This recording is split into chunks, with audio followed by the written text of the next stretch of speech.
Okay, let's jump right in. We're looking at something crucial for many of you today.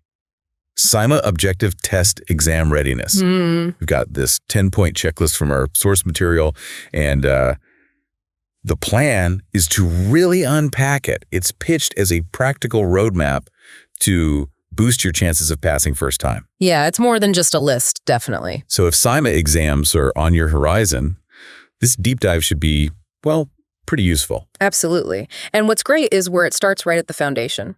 Point 1 really hammers home needing full syllabus coverage, all component outcomes. Right. You can't just cherry pick topics. No, exactly. Because CIMA topics, they're really interlinked. Miss something key in one area and, you might struggle with related questions later on. It's all connected.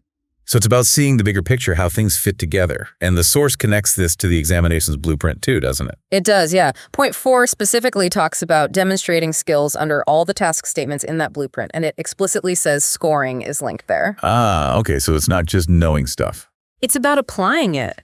Can you actually do what the blueprint asks? That's the bedrock, really. Knowledge plus application. Got it. So you build that solid base, understand the tasks. How does the checklist say you should make sure you can actually remember it all under pressure? Good point. That's where study methods specifically for recall come in. Point 2 highlights that the exams are weighted towards remembering and understanding. So rote learning isn't quite enough. Not really. You need quick access. That's why it suggests things like short notes, mind maps, flashcards, active recall tools, basically. Helps lodge it in there. Learn deeply, then build the retrieval. Okay. Now, the checklist makes an interesting point about practice questions. This sort of separates them out. Yes, this is a really important distinction, often missed. Points 5 and 6 deal with practice, but the source is very clear. Question practice is not the main learning tool.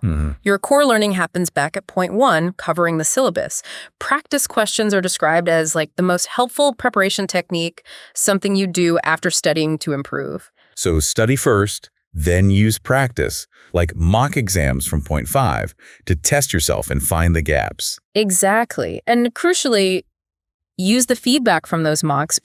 Figure out why you got things wrong and fix those weaknesses. Right. So practice refines your ability to use the knowledge, doesn't teach it from scratch. Precisely. Just doing endless questions, hoping to learn the material that way, that's a common pitfall. Okay, makes sense. What about the exam itself, like the actual experience of taking it? Yeah, the checklist covers that too.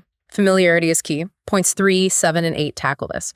Point 3 says you absolutely must go through the CIMA question tutorials. Get used to the format, the timing. Exactly. See how it looks, how it feels, the features, reduces that day of anxiety. Point 8 adds the practical bit, knowing how to use the on-screen scratch pad, the calculator, tables, formulae. Nuts and bolts of the interface. Being efficient with those tools saves vital time. And point 7 ties it all together, developing exam technique and time management, knowing how to pace yourself strategically through the test. So master the content, master the recall, master the practice strategy, and master the exam environment. It's quite comprehensive. It really covers all the bases. What about the final hurdle, the actual exam day? Right, the last 2 points, 9 and 10. Point 9 is pure practicality. Don't forget your approved handheld calculator, your ID, water in a clear bottle. Simple stuff, but easy to overlook when stressed. You don't want a logistical hiccup to throw you off. Definitely not. Yeah. And point 10 is about your state of mind, your physical readiness, being rested, having a good night's sleep, a decent meal. Yeah. It matters. Fuel for the brain. Yeah. And approaching it feeling calm, focused, that peaceful, exam-ready mindset, it acknowledges the mental game as part of it too. Looking back then, this 10-point list really does seem like a solid structure, from the deep knowledge needed initially right through to walking in the door prepared. It connects all the dots. Learning, practice, technique, logistics, mindset.